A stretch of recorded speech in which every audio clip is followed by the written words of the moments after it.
Gainey has appealed tax exemptions for more than 100 properties, many of them owned by large nonprofits like UPMC, Pitt, and Allegheny Health Network. But records obtained by Action News Investigates show the amount of city taxes recovered so far does not even cover the city's legal bills for challenging the exemptions. 2 years ago, Mayor Ed Gainey signed an order directing his staff to investigate whether nonprofits were legitimately getting tax exemptions. Then the mayor began challenging those exemptions. The ones that are living up to their obligations of being purely public charities, okay, but the ones who are not, they need to pay their fair share. Gainey targeted some of the city's most prominent nonprofits, including UPMC Children's Hospital, Allegheny General Hospital, and Pitt's Peterson Sports Complex. His lawyers argued that these and dozens of other properties, including McGee Women's Hospital, McGee Research Institute, and Duquesne's parking garage, did not meet state requirements for so-called purely public charities. But Allegheny County assessment officials are not buying the mayor's argument. Records show the nonprofit properties challenged by the city are assessed at nearly $900 million. But the city won challenges for properties assessed at just $11.7 million, less than 2% of the total challenge. Were you hoping that you would have a better success rate? Of course, you always want a better success rate. I don't think I'd have been happy with any success rate. I always want better. And so at the end of the day, I think we're still moving in the right direction.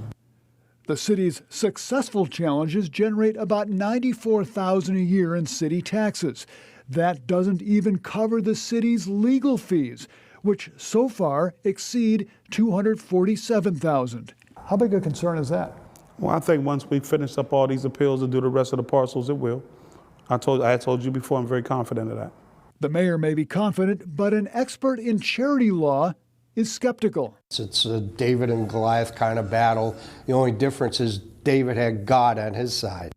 Attorney Jack Owen says the most likely victories for the city will be vacant land, like this parcel in Homewood that the city successfully challenged.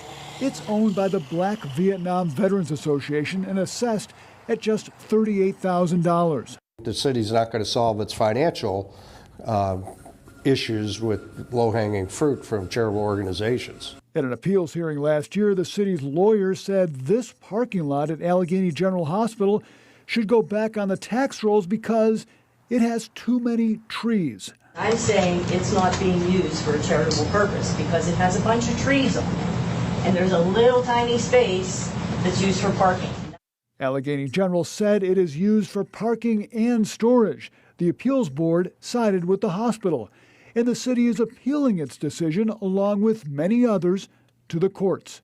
But it is a fight that needs to be taken into the court. I will say, in looking at the case law, I feel very strongly that the city will prevail. It's very rare that you see too many cases go the way of the city.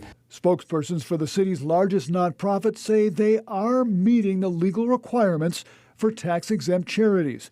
Allegheny Health Network points to its charity care and $1.4 billion in community COVID spending, saying we make such investments in our communities not because it's required, but because it's the right thing to do.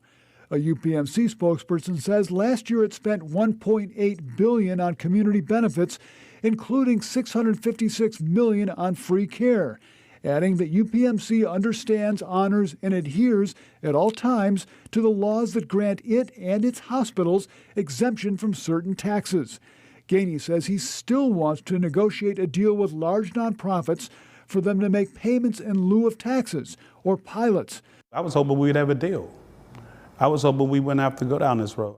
Spokespersons for UPMC, AHN, Pitt, and Carnegie Mellon tell me they are willing to work with the city on a pilot deal.